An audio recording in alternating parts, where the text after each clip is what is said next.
ওনার অবর্তমানে সবসময় কথা বলতাম।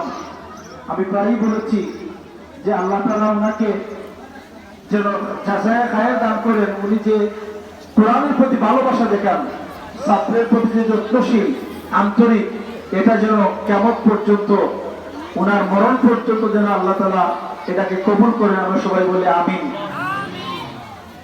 আমাদের মুয়াজ্জিন ভাই সবাই ওনাকে ভাই বলেন, সম্বোধন করেন। আসলে আমিও কোনোদিন ওনাকে হুজুর বলিনি, অন্যান্য শিক্ষকদেরকে আমি হুজুর বলেছি, কিন্তু ওনাকে আমি প্রায় সময় ভাই বলতাম।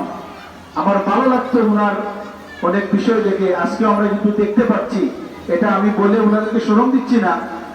আমি আমার বাড়ি জগন্নাথপুরে, আপনাদের এলাকার মেহমান হিসেবে আমি এসেছি। আমার বর্তমান অবস্থান টাউনে, মেজরটিলা আমার বাসা। তো আমি আপনাদের মেহমান হিসাবে যে কথাগুলো আমি আমার মন থেকে বলছি, এগুলা কোনো কাউকে খুশি করার জন্য নয়, বা কাউকে কোনোভাবে ছোট বা বড় করার জন্য নয়, আমার মন থেকে কথাগুলো বলা। যেহেতু আমি আপনাদের মেহমান, 26 দিন আমি ছিলাম, আজকে 27 দিন। হয়তো যদি আমি সময় পাই ইফতারের আগে আমি চলে যাব, নতুবা ইফতার করে আমি চলে যাব। একটা সময় আমি কিন্তু আজকেই চলে যাব। আপনাদের এখানে এসে যে কয়েকটি বিষয় আমাকে বেশি অভিভূত করেছে,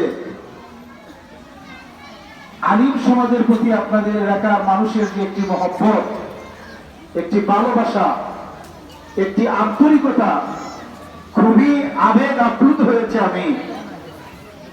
এবং এই তুরুক বা গ্রাম প্রায় শতবার